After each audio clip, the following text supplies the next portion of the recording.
G'day, Stu here from UAVfutures, and today, well, we're going to be checking out this little beauty right here. And I say beauty because look how good, that sounds weird, but look how good looking this quad is. I'm going to flash some pictures up on the screen, and I think you'll agree with me that this is one of the most stylish, good looking quads that you have ever seen. Now this is from Armattan Quads, and it's the Chameleon, so this is like a 5-inch acro frame, and the reason that I'm so excited is because you've got options when you go over to Armattan Quads to get it sent as a bind and fly. So they'll build it up for you, they'll do everything perfect, and it's got some really smart features and amazing components. So what we're going to be doing in this video, this is like a 2-part video, so in this first part video we're going to be sticking it on the bench, breaking it down, having a look at why I'm so impressed with this quad and some of the good components about it. We'll talk about the things I like, maybe some things that could be improved or some things that I noticed when I'm looking at it, and then in part 2 we'll take it out to the field, we'll get Grumpy Trev to have a look at it, and we'll rip a ton of batteries through it. Anyway, enough rambling from me. Let's stick this little beautiful quad on the bench and find out why it's so special. Alright,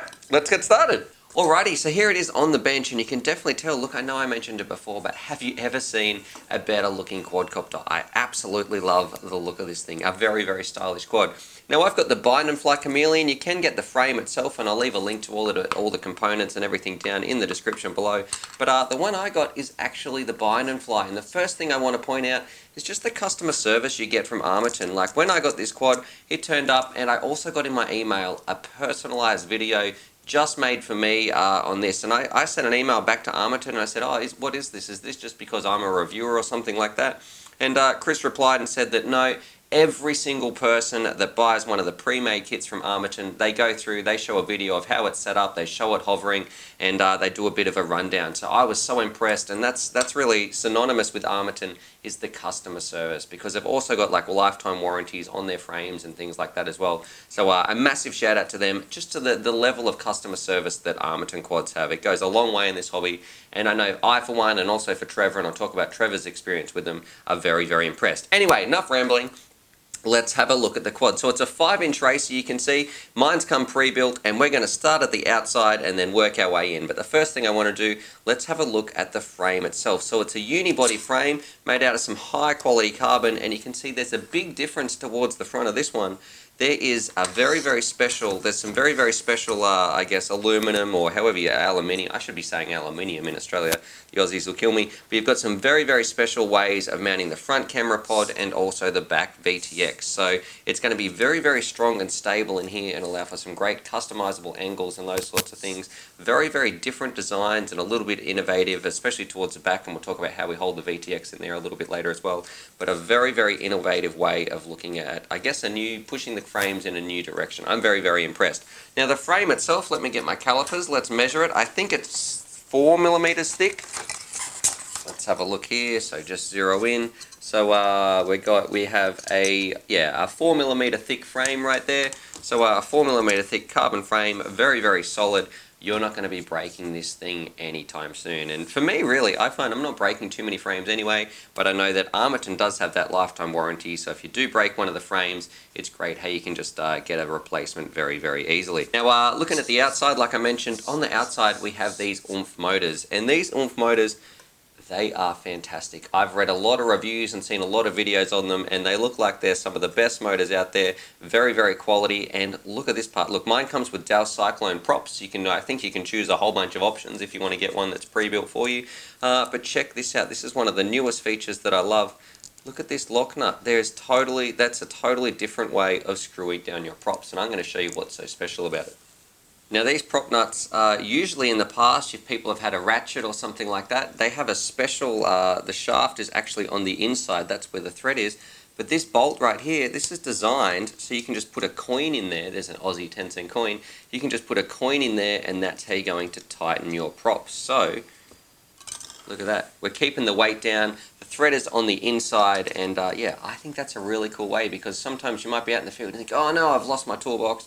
But chances are you're probably going to have a coin or something like that in your wallet. So it screws down, and then all we have to do, just tighten it back up. These are made, everything on here is made to be able to tighten with your finger or with something like a coin. So that is ready to rock and roll. I love that little design feature. Now mine came with the Dell Cyclone props, and I've done a whole video on them, and you can check them out up here. And in my opinion, they're my favourite props. They're what I fly with anyway, so it's great to actually get a quad straight out of the box that has everything on it that I like to fly with. Alrighty, now moving a little bit further inwards, you can see on the arms we've got our Armattan 30 amp ESCs. Now they're pretty much perfect for this type of craft anyway. I don't think you're going to be blowing at 30 amps anytime soon. And of course they're rocking B or LES, which is very, very standard. They can rock D-shot, I should say, and multi-shot and all those other types. So a very, very pretty reliable ESC in the middle. I don't think anybody's going to be, I can't talk. I don't think anybody's going to be having any dramas with these ESCs. So great choice there. Alrighty, so now we've looked at the propulsion system. Let's have a bit of a closer look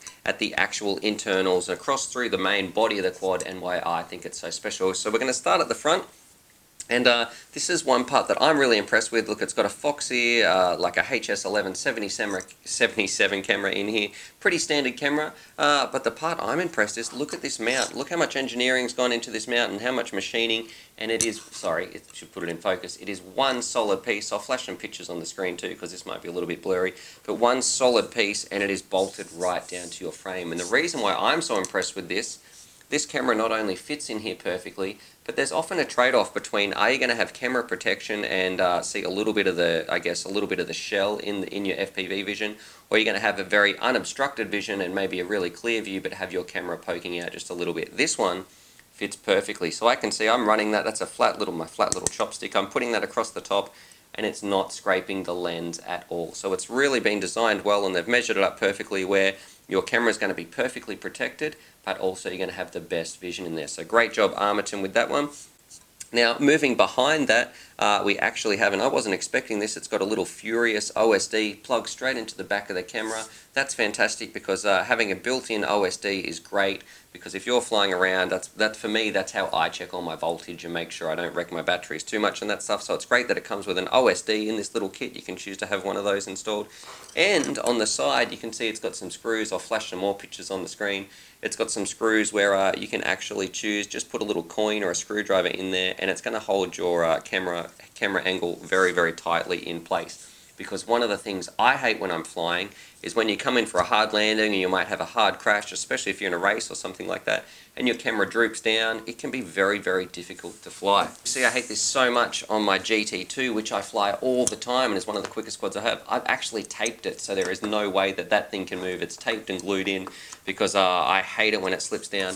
But I don't think that's going to be an issue with this quad here. So it's got a great system for locking your camera in place and making sure that it never moves. Now moving back a little bit, we've got our F3 flight controller, and of course I wouldn't expect anything else from Armattan. Of course it's rocking Betaflight, so that's great, but I knew that anyway because Armattan's usually always up with it. So it is rocking Betaflight, and underneath we've got our PDB and our little PDB connector right here. But here's the interesting part. Flipping this over, look at that. Where are the screws holding this in? Now, I actually asked Chris about this and he showed this in his video, and the reason that is because this is one big sticky pad right here, and your flight controller is soft mounted, very, very similar to the Helix, so it doesn't have any stresses going through on it whatsoever, but it does have the holes in the frame. If you didn't want to mount it like this, you could definitely screw it down if you wanted to, but I think it's going to be fine like this. And what I was traditionally worried about was if you have a really hard crash, and this is something I hate about these batteries and these little XT60 connectors connected right up to your PDB. Traditionally, I worry that in a really, really hard crash, and if your battery gets flung out, your XT60 can break and look, or it might rip out, especially if it's soft mounted, it might rip out all this board. But then I saw this. Check this out. So you've actually got this big bendy bit of rubber in there. It's like a little XT60 saver. So you don't have to worry about that anymore. It's simply going to bend up and down in a really hard crash. That's going to get flung out. So it's nice and stiff in everyday flying, so it's going to keep your battery out of the props.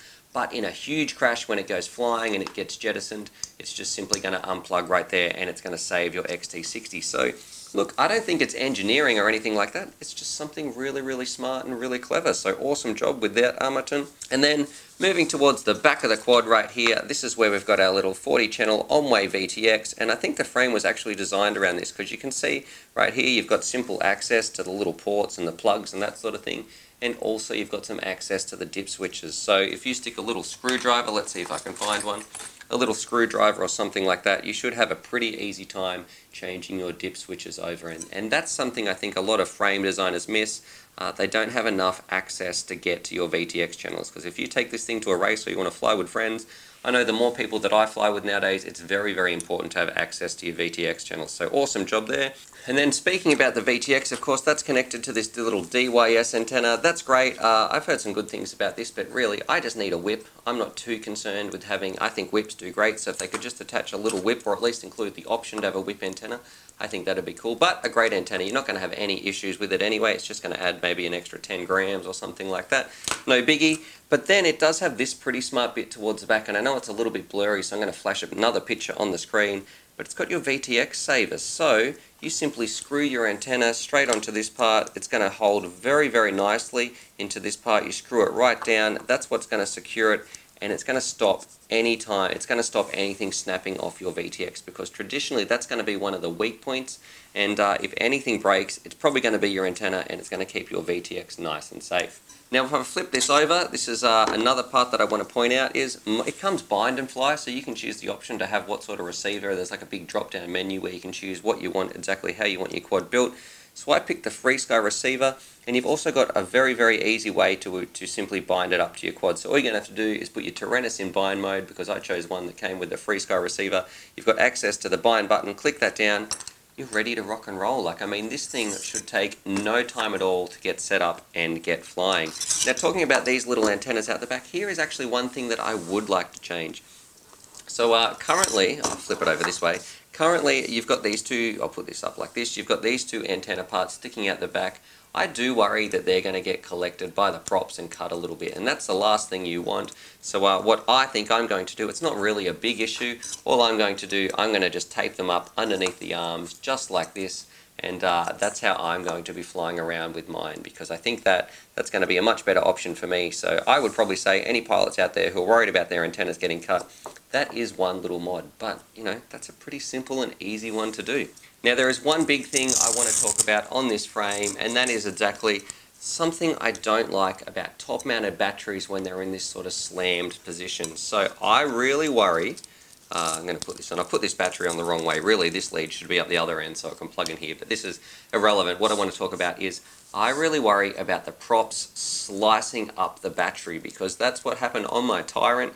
I'm going to show you guys the Tyrant very quickly, because that's what happened on here. The props, if your battery slid around at all, you were going to get a nice big slice in the side of your LiPo, and that's not good for anyone. LiPos are expensive, it's going to wreck your day, wreck your quad. So I was a little bit worried about that. That was my biggest first, I guess, concern with the Chameleon. But check this out. It's been designed perfectly with these Armattan motors, the oomph motors. That, I'm going to see if I can show you a shot. Hopefully the camera can zoom in here, or I'll try and find a little photograph. But it's actually, when it's sliding around, the props are at the same level as the carbon, and the battery sits a few mils up higher, so there's no way that the props can cut the battery. Even if this came off sliding to the side, you can still see, look at that, it is still spinning underneath the battery. So my one worry, I was a little bit worried, but because of that, because I can fly around with a top mounted battery and not worrying about wrecking my LiPos, I really think that this thing's center of gravity is going to give it some fantastic acro capabilities, and it's going to feel great and really locked in the air. Now, of course, you got to stop that sliding around, you've got your Velcro strap, as well as this nice big spongy foam part that you can really tighten it down. And the same goes here for your GoPro. So grabbing my GoPro, I'll be able to stick this on, and you can simply put a Velcro straight through here. It's going to be at a fantastic angle for flying around. You can't actually, I don't think, can you adjust? Oh, I didn't realize this. You can actually, there's another little bonus thing that I just learned. I'm going to loosen this up, 1 second.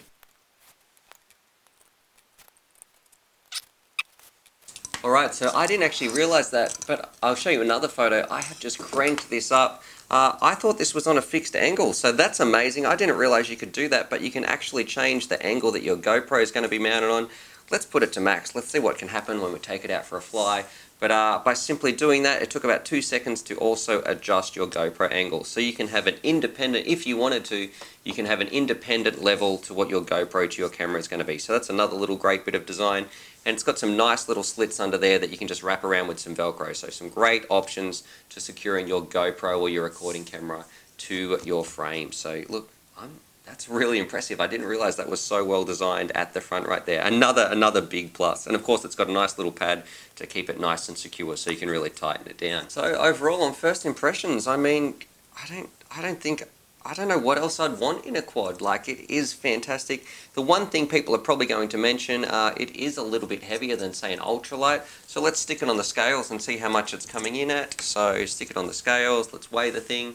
This version's coming in, so the one that I got built, that they built up over there, it's coming in at about 375 grams. But that's not too bad. Like, I mean, if I stick on my my GT right there, that's 360 grams. So it's not too much heavier. There we go, hopefully you can see that. So it's not too much heavier, it's about 10 grams heavier than one of the fastest quads that I own. So I don't think it's going to be that bad. I definitely think I'm going to be having a lot of fun with this bad boy. I can't wait to get out there and rip some lipos. And what makes it even better is that Armattan is such a top company. I'm going to leave a little check at the end of the video because I'm going to let Trev tell a little story about his customer service and Armattan. But overall, I can't wait to rip packs through the Chameleon. I think it's going to be fantastic. And I love that this is how it came. Like, this is how it came out of the box. So you can actually buy one. It's like a professionally built racer. Very, very impressed. Alrighty, so there it is. Hopefully you guys like that. My first impressions of the Chameleon. And I'm just going to say right now, I have never been more impressed with a quad straight out of the box with all its features and everything it has than the Chameleon. You can really tell that Armattan's a company that knows exactly what they're doing, and they've been doing this for a long time. And the only thing that I would change between this and actually going out to fly, like if this was a quad that I'd built, the only thing I'd really change is just the antennas. So I might stick a whip on the end, so instead of this big circular polarized one, just to drop the weight a little bit. And then other than that, I would just mount my receiver antennas just underneath the arms so they don't get cut by the props. But other than that, I can't find anything that I want to change. So hopefully its flight performance is absolutely amazing as well, because it's a beautifully designed quad.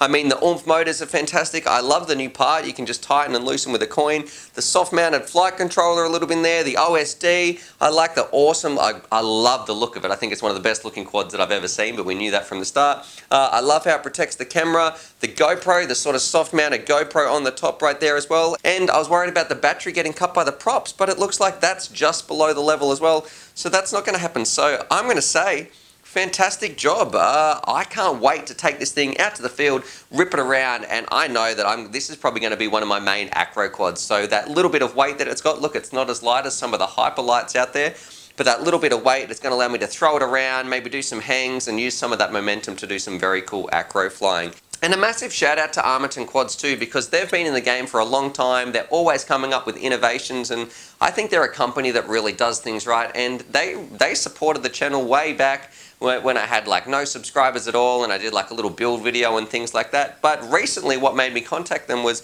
Grumpy Trev, who I fly around with. Armattan Quads has like a lifetime warranty on their frame. Grumpy Trev broke his frame the other day and it was well old, and I said, oh, you know what, you should actually contact Armattan because I'm pretty sure they have a warranty on their frames.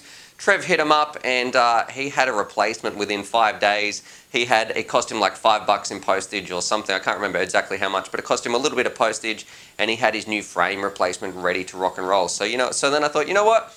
That's so impressive. It's really good to see a company that's in touch with the community. I shot him an email, and that's pretty much how we got to the Chameleon, and I can't wait to go out, rip it around, and see how it goes. So hopefully you guys enjoyed that. Definitely stay tuned for part 2, because I know Trev's going to want to be putting a ton of batteries through this, and so am I. I can't wait. Subscribe for more FPV related content, and as always, happy flying. Down here in the field, and talking about the Armattan warranty, Trev had something the other day happen, so I'm going to let him tell a little story about Armattan, why I think they have such good customer service. Well, here's my little Armattan frame. This is my little 4-inch that I love flying. Had it for quite a while, and I actually broke it 2 weeks ago, or maybe 3 now, and which really hurt. I thought it was impossible to break an Armattan frame, but no, I did. Contacted the guys, and look, from the very first onset with the contact with those guys, fantastic. Couldn't do enough for me. Cost me $5 for freight, sent me another frame, and I'm back in the air. Alrighty, so hopefully you guys enjoyed that video. Definitely subscribe if you're new to the channel and check out these videos. And I'm also going to leave a little link here to my Patreon page, because I've got some fantastic Patreon supporters and I like to give back to them as well. So if you want to join the UAVfutures family, there's things like bonus Velcro straps, little bundles of FPV goodies and things like that that also get sent out. Anyway, happy flying.